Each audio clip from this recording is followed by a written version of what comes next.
You like to believe you think for yourself. Everyone does. It is part of the story you protect, that your choices are based on reason, that you are different from the crowd. But most of your daily life is not driven by rational thought. It is run by shortcuts. Daniel Kahneman called them System 1 and System 2. System 1 is fast, automatic, emotional. It makes snap judgments, gut reactions, instant likes and dislikes.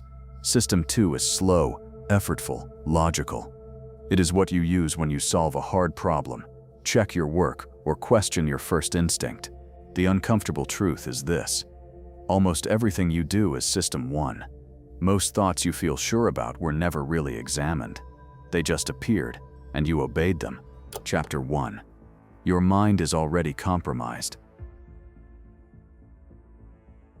Your brain runs on bias because bias is efficient. Confirmation bias makes you notice and remember what already fits your beliefs and ignore what does not. The availability heuristic makes you judge risk and importance based on whatever example comes to mind first, not on real numbers. Framing effects change your decision based on how the same fact is presented as gain or loss. These are not random errors. They are built-in exploits. Governments use them in propaganda and policy messaging. Marketers use them in ads, pricing, and design. Manipulators use them in relationships. They do not need to change your mind. They only need to trigger the shortcuts that were already there. Your mind in its default state is not neutral.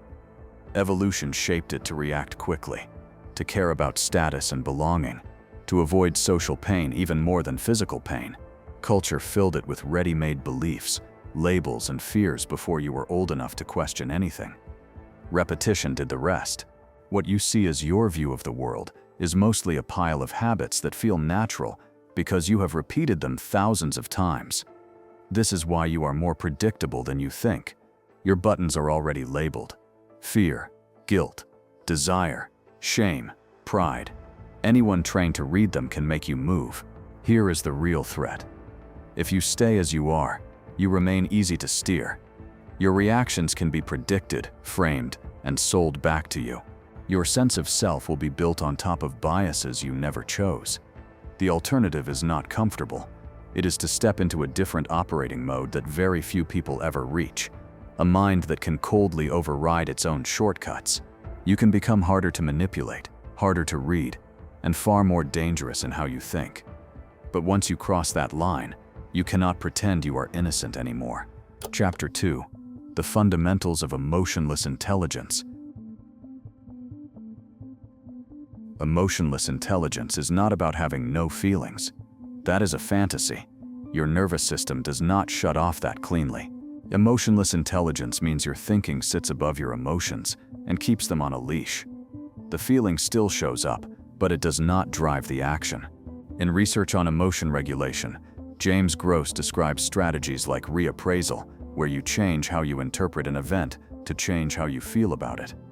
Emotionless intelligence is what happens when that kind of control stops being a rare effort and becomes a habit. You stop letting your mood, your triggers, and your social guilt decide for you. You use them as data, not as orders. There are three main parts to this state. The first is cognitive control. This is the ability of your prefrontal cortex to override the limbic system, especially the amygdala, which reacts to threat, anger, and fear. In brain imaging studies by researchers like Kevin Oxner and James Gross, people who are good at regulating emotion show stronger prefrontal activation and weaker limbic activation during intense scenes. In simple terms, their thinking regions stand between the raw emotional reaction and the actual behavior. They still feel, but they can pause, reframe, and decide before acting. This is trainable, but it goes against your brain's love of shortcuts, so most people never push it far. The second part is cognitive empathy, without emotional empathy. Cognitive empathy means you can understand what someone feels, predict their reaction, and read their mental state. Emotional empathy means you feel with them, you share their joy or distress. Research on psychopathy by James Blair and others shows a sharp split. Many psychopathic individuals have normal or even above average cognitive empathy. They know exactly what others feel. They just do not care in a deep emotional way. This gap is what allows very cold behavior with very precise social skill. They can simulate concern, charm, or warmth without any inner cost, because it is all calculation, no shared pain. The third part is metacognition, the ability to think about your own thinking.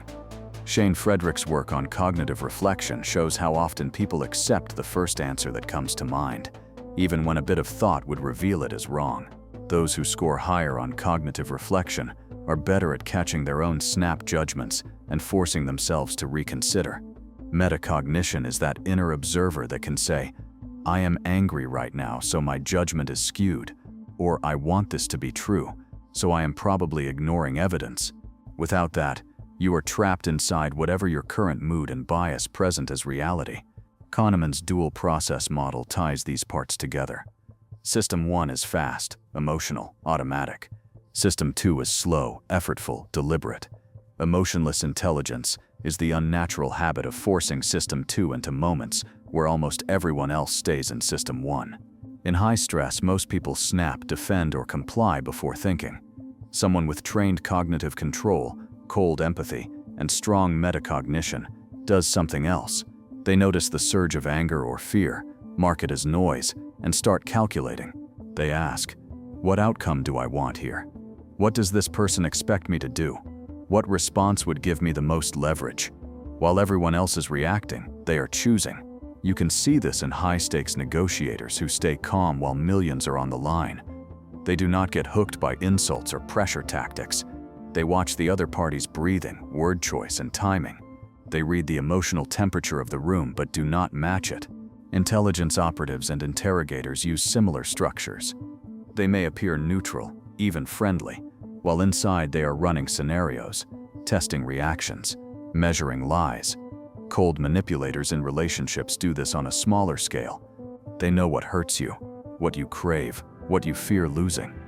They seem understanding, but their empathy is tactical. Your feelings are raw material for their goals. The dangerous truth is that these people are not magic. They trained parts of themselves that most people leave on default. They practice staying in System 2 when others collapse into System 1. Sometimes this training is deliberate, through elite occupations, combat, or years of strategic social behavior. Sometimes it is born from survival. Growing up around danger, chaos, or abuse forces a child to detach and watch, instead of just feel. This is where the line starts to blur. The same mechanisms that create emotionless intelligence also appear in darker places. Psychopathy shows a version where emotional empathy is almost missing, but cognitive empathy and cold control are intact. Trauma survivors often show emotional numbing, where their brain blunts feelings to avoid pain. Bessel van der Kolk and others have written about how severe trauma can change how people experience emotion, body signals, and connection. On the surface, some trauma survivors can look calm and detached, even under intense stress. Inside, it is not power but protective shutdown. So there is a thin line. Functional detachment can make you sharp, controlled, and hard to manipulate.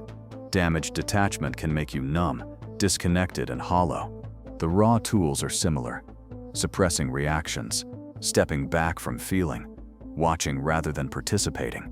The difference is whether you own the switch or the switch owns you. As you learn to build emotionless intelligence, you stand in that tension. You can create a mind that cuts through lies, including your own. You can also quietly train yourself into a state where nothing reaches you and nobody really knows you anymore. Chapter 3: How to Turn Emotion Off. Emotions feel automatic, but their power over you is not. There are specific points in the process where you can interfere. James Gross describes emotion regulation as a sequence: what situations you enter, what you pay attention to, how you interpret events, and how you respond physically and behaviorally. Emotionless intelligence treats these as switches. You are not trying to delete a feeling. You are reducing how much it can move your behavior. The first switch is attentional control. Your attention decides which part of reality your brain will amplify. In a conflict, your focus can sit on the insult, the tone, the unfairness, and your anger will rise. Or you can force your focus onto structure: what exactly was said, what facts are present, what outcome is at stake. what this reveals about the other person's patterns. Research on attentional deployment shows that where you direct your focus changes the emotional intensity you feel. When you sense a reaction building, you can deliberately lock your focus on neutral or technical details. In a heated argument with a partner, you can watch their breathing speed, word choice, and repeated phrases instead of replaying the hurtful line in your head. You move from "I cannot believe they said that" to "they always bring this up when they feel cornered." This is a defense, not the real issue. The emotion does not vanish, but it loses speed. The second switch is cognitive reappraisal. This is the skill of changing the meaning you assign to an event. Studies by Ochsner and Gross show that when people reinterpret a disturbing image in a different way, their emotional reaction drops and their prefrontal control rises. You do this badly all the time when you make excuses for others or for yourself. Emotionless intelligence uses it on purpose. Suppose someone tries to guilt trip you with a phrase meant to make you feel selfish. Your automatic story is, "I am a bad person if I say no." Reappraisal flips it to, "They are using guilt to control me because other methods did not work, or a fair person would not need to shame me into this." Instantly the feeling shifts from guilt to clarity, maybe even irritation. In a salary negotiation, instead of "they are doing me a favor by keeping me," you run, "they are buying my time and skills because it benefits them, not out of kindness." Your fear of asking drops because the story changed. The third switch is temporal distancing. This means forcing yourself to see the current moment from a future version of you. Studies on future self perspective show that picturing yourself months or years ahead can reduce emotional arousal and impulsive decisions. When you feel rage, shame, or panic, ask a simple question: how will this matter to me in 6 months? Visualize that future self looking back. Often you will see how small the event really is, or how large the cost of an emotional reaction would be. In a conflict with a partner, temporal distancing might show you that winning this argument today is worthless if it damages trust that will matter for years. In a fight with family, it might reveal that the pattern is old and not fixable by this single battle, so your energy is better saved. This distance cools the urge to react instantly. The fourth switch is somatic suppression. Your body is not separate from your emotion. Increased heart rate, shallow breathing, muscle tension, and adrenaline create the internal experience of anger, fear, and anxiety. Research on autonomic regulation and polyvagal theory shows that slow, controlled breathing and muscular relaxation can shift your nervous system out of fight or flight. You can use this mechanically. In any heated moment, slow your exhale, relax your jaw and shoulders, and put your feet firmly on the ground. Do it while keeping your face neutral. Outside, nobody needs to see it.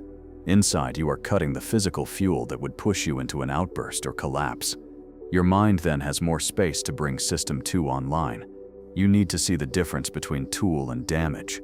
In alexithymia, people struggle to identify and describe their emotions. In trauma-related emotional numbing, the brain blunts feelings to avoid overwhelming pain. Bessel van der Kolk and others have shown that trauma survivors may feel detached, empty, or unreal. Not because they are powerful, but because their system hit the emergency brake too often. When you choose to down-regulate emotion in a targeted way, you are training a skill. When your brain does it to you without consent, you are paying for surviving something you had no control over.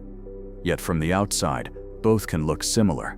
Calmness under stress, difficulty with emotional closeness, a sense of watching life rather than fully living it. Dark triad personalities use these switches in a different way. Machiavellian individuals stay detached so they can manipulate social games without guilt. Narcissists reframe every interaction to protect their ego and sense of superiority. Psychopaths combine cognitive empathy with low emotional empathy to treat others' feelings as data, not shared experience. In practice, they might let someone vent at them, staying outwardly calm while internally sorting through the person's vulnerabilities, insecurities, and loyalty points. They do not join the emotion. They stand above it and use it. Now apply this to concrete situations. During an argument with a partner, your default is to defend and attack. To flip into detached analysis, you silently activate the sequence. First, somatic suppression. Slow your breathing, relax your muscles. Second, attentional control. Focus on their patterns, not your pain. Third, reappraisal. Instead of "they are trying to hurt me," you switch to "they are scared of losing control or not being heard, and this is how they cope." Fourth, temporal distancing. Ask what response will make tomorrow easier, not who wins tonight. Outwardly, you stay engaged. You do not announce that you are going cold. Inwardly, you have stepped out of the emotional fight and into strategy. In a salary negotiation, you walk in already emotionally quiet. You remind yourself through reappraisal that the company is not a parent, not a savior, not a judge of your worth, but a buyer of your time. You use attentional control to watch the manager's micro delays, tone shifts, and specific phrases when money comes up. If they try to guilt trip you about loyalty, you note the tactic and reframe it as, "They are signaling they want more from me for less." Temporal distancing shows you that accepting less now will shape your value for years. Somatic control keeps your voice steady, even if your heart races. You are no longer a nervous employee begging. You are a calm negotiator trading value. When someone tries to manipulate you with guilt, shame, or fear, you use cognitive empathy without emotional buy-in. You read what they want you to feel. Then you ask, "If I did not feel this emotion, what options would I see?" That question alone forces System 2 to wake up. You can even mirror some emotional signals outwardly to keep them from detecting your detachment, while inside you are running calculations. Here is the cost. Every time you use these switches, you strengthen the pathways of control. Your brain learns that staying cold uses less energy than riding emotional waves. Over time, this can become your default. You might start to feel less, not just in conflict, but in normal life. Joy, tenderness, and simple connection can start to feel faint compared to the clean power of detachment. The more often you turn the switches on, the more your mind will start leaving them on, even when you do not consciously choose it. At that point, you are not just controlling emotion, you are rewriting what normal feels like for you. Chapter 4. Corrupted Cognition. When every thought becomes a lie. There is a trap hidden inside emotionless intelligence. The same tools that let you see through your own illusions can be used to build better illusions. Your brain hates conflict between what you believe and what you do. Leon Festinger called this cognitive dissonance. When your actions and values clash, you feel tension. You have two options: change your behavior or change your story. Emotionless intelligence gives you a third: change nothing on the outside, but upgrade the story into something so clever that you can live with anything. Motivated reasoning is the process of starting with the conclusion you want and then using logic to justify it. Confirmation bias then helps you notice and remember only the facts that support that conclusion. When you are highly emotional, this self-deception is clumsy. When you are trained in cold thinking, it becomes sharp. You can build chains of arguments, statistics, and moral angles that make your selfish choice look rational, even noble. You are no longer the person who blurts out, "I did it because I wanted to." You become the person who can explain for 20 minutes why there was no real alternative, why everyone benefits, why guilt would be irrational. Psychopathy research by Robert Hare and James Blair shows something critical here. Many psychopaths have normal or high intelligence and strong cognitive empathy. They understand rules, consequences, and others' emotions. What is missing is deep remorse and genuine concern. This creates a strange combination: highly logical cruelty. They can look at causing harm, run the numbers in their head, and see it as a simple trade-off. No inner alarm stops them. Emotionless intelligence, without a moral anchor, moves in the same direction. You start to see people as pieces on a board, not as centers of experience like you. There is a typical corruption sequence. First, you detach to survive or win. Maybe you came from chaos. Maybe someone hurt you enough times that you had to become cold to stop breaking. Or maybe you entered a field where emotional distance was praised, like high finance, law, or certain parts of the military. At this stage, detachment is a tool. You still come back to feeling with people when the danger is gone. Second, detachment starts to feel better than emotional chaos. When you are cold, you do not get dragged into drama. You do not waste hours arguing, crying, or begging. You make decisions, move on, and feel clean. Compared to that, Vulnerability feels sticky and risky, so you begin to choose detachment more often, even when you do not really need it.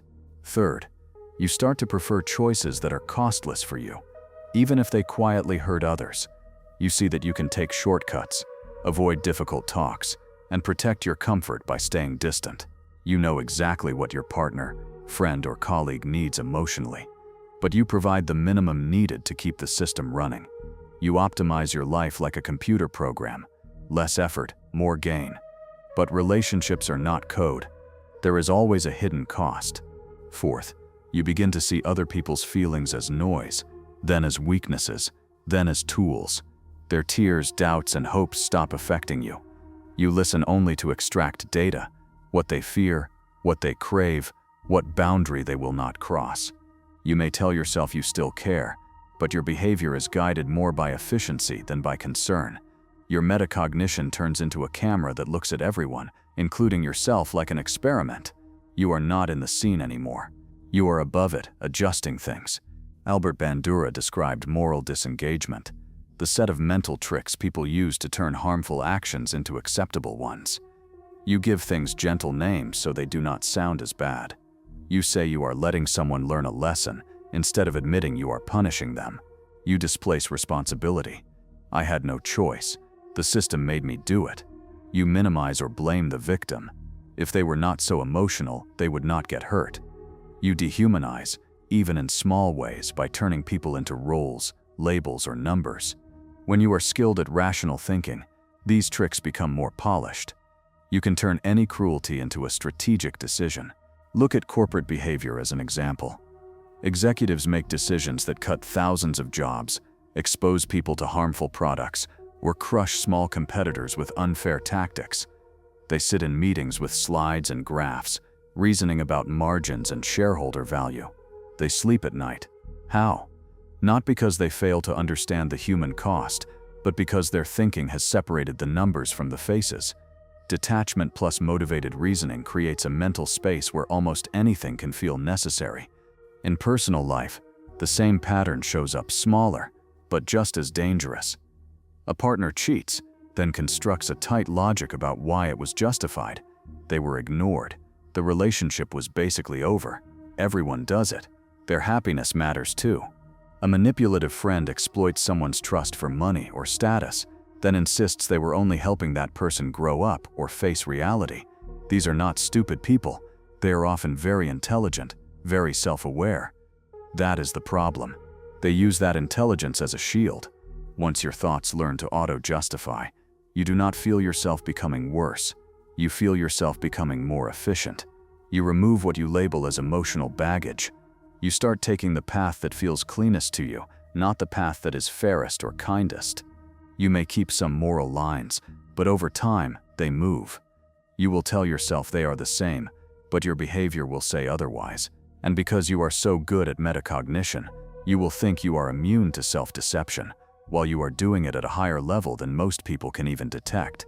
This is the shadow of emotionless intelligence. It is not that you cannot tell right from wrong. It is that you can always tell a story where what you already want to do seems right enough. Chapter 5. Power, Isolation, and the Cost of Ascension. Gaining control over your emotions and thinking gives you power. But power changes how you relate to other people. Emotional intelligence research by Mayer, Solovey, and Caruso has shown that being tuned into your own and others' feelings predicts stronger relationships, better conflict resolution, and more social support. Chronic downregulation and emotional blunting move in the opposite direction. You become better at staying stable, but worse at letting people in. At first, that feels like an upgrade. Over time, it starts to feel like distance. People are better at reading you than you think. Paul Ekman's work on micro-expressions and facial emotion shows that tiny, fast facial movements leak real emotional states even when someone tries to hide them. Even if others do not consciously know what they saw, their nervous system picks it up. When your outer signals do not match any real inner engagement, people experience something they often cannot explain. You feel off. Your timing is a little too controlled, your smile a little too calculated, your concern a little too clean. Sensitive people especially will feel unsafe around you, even if you never harm them. Their body just registers that something is not fully alive behind your eyes. As you stay longer in an emotionless mode, 3 layers of isolation tend to form. The first is cognitive isolation. You start seeing how scripted most people are. You notice how they repeat beliefs without thinking, how easily they get baited by news, trends, and drama. You sit in a room and can almost predict what each person will say before they speak. At first, that feels like superiority. Later, it becomes a quiet sense of boredom or alienation. It is hard to respect people you can read that easily. The second is emotional isolation. The more you practice detachment, the harder it becomes to fully feel with others. You can listen, give good advice, and analyze patterns, but letting their feeling actually move you becomes rare. Joy, sadness, and shared excitement feel muted, like you are watching them through glass. Other people will sense that you are there but not there. Some will pull away. Some will stay but never fully trust you with their own raw feelings, because on some level they know you will dissect them rather than share them. The third is moral isolation. As you dissect values and taboos, you stop sharing some of the automatic, "this is just wrong" reactions that bond groups together. You can understand why something is labeled as wrong, but you no longer feel it the same way. That can free you from stupid rules. It can also cut you off from common codes that make cooperation easier. When someone says, "I could never do that," and you quietly know you could do it if it made sense strategically, you live in a different world than they do. Research on loneliness by John Cacioppo shows that social isolation, even when partly chosen, has real effects on mood, physical health, and cognition. Humans are built to regulate each other's nervous systems. Facial expressions, touch, shared laughter, and simple presence all feed into your brain and body. When you live in chronic detachment, those feedback loops weaken. You may not feel lonely in the emotional sense, especially if you have suppressed that signal, but your body will show it.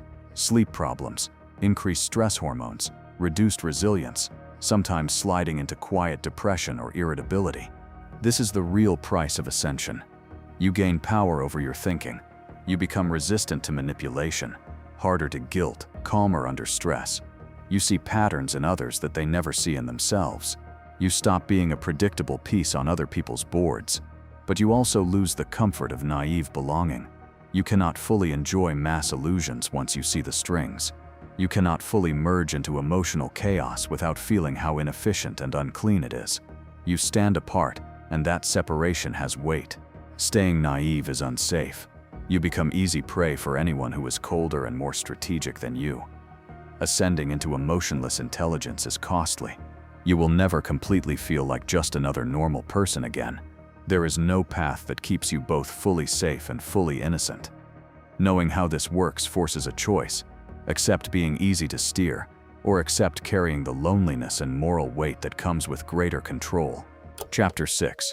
The Initiate's Code. Using this without losing yourself. If you are going to build emotionless intelligence, you cannot afford to let it run wild. You need rules. The key is not to stay cold all the time. The key is to switch modes on purpose. Research on flexible emotion regulation shows that people do best when they use different strategies in different contexts, not when they constantly suppress feelings. So you build a simple code around 3 modes: immersion, observation, and execution. Immersion is full emotional presence. You allow yourself to feel and show what is real. You use this for bonding, intimacy, creativity, and meaning. In immersion mode, you are not analyzing the other person while they cry. You are there with them. You are not monitoring your own face during sex, laughter, or shared joy. You are in it. You use immersion with people you choose to trust, and in spaces where the goal is not power but connection. Observation is detached but empathetic. Here you pull back just enough to watch, but you still care. You use this when you need to understand someone deeply, plan strategy, or solve complex problems without being ruled by your own emotions. In observation mode, you might listen to a friend talk about their breakup while tracking their patterns, but you still want them to suffer less. You have cognitive empathy active, and you do not shut off emotional empathy. You just do not let it drown you. Execution is cold, minimal emotion. This mode is for high stakes, high manipulation, or threat contexts. Negotiations where the other side will exploit any sign of weakness. Conversations with abusers or narcissists who twist every feeling you show. Situations where you must make a hard call that will hurt someone no matter what you choose. In execution mode, you consciously switch on the full stack: attentional control, reappraisal, temporal distancing, somatic suppression, and tight metacognition. You treat the moment as an operation, not a relationship. To keep this system disciplined, you use simple if-then rules, similar to what Peter Gallwitzer calls implementation intentions. You decide in advance. If I sense that someone is trying to guilt or threaten me into a decision, then I go into observation or execution. If I am with people I love and there is no real danger, then I stay in immersion and resist the urge to analyze. If I am negotiating money, safety, or long-term commitment, then I activate execution mode once the stakes become clear. These rules turn your power into a controlled response, not a constant default. You also need self-surveillance. Not paranoia, but honest monitoring. Watch for signs of corruption in yourself. Notice if you feel no guilt when you deliberately harm someone who did not deserve it. Notice if you start to enjoy the feeling of control more than the actual outcomes. Notice if contempt for others becomes your baseline, as if their feelings are always beneath you. Notice if you find yourself detached even in safe, warm situations where you used to feel alive. These are red flags that the switches you built for protection and power have become your permanent setting. The people who stay human while using emotionless intelligence follow a quiet code. They keep certain lines they will not cross, even if they could get away with it. They limit execution mode to contexts where someone else has already chosen manipulation or aggression. They return to immersion on purpose with the few people who matter most, even when it feels awkward or inefficient. They accept that sometimes they will get hurt because they chose to be open, and they do not let that pain turn everything into a game again. This channel of thinking is not for everyone. Most people would rather stay inside comforting illusions, that their emotions are always true, that their thoughts are always theirs, that good intentions are enough. If you are still reading this, you are not asking for comfort. You are asking for control, even knowing the cost. That choice sets you apart, whether you like it or not. Understand this final warning. Now that you know how to switch into emotionless intelligence, you cannot unknow it. Every time you are pulled into drama and do nothing, you will know you allowed it. Every time you manipulate someone or lie to yourself, you will know you used this power against your own standards. From here on, your ignorance is gone. The only question left is what you decide to become. A colder version of the same unconscious mind, or a dangerous, disciplined thinker who carries both power and responsibility on purpose.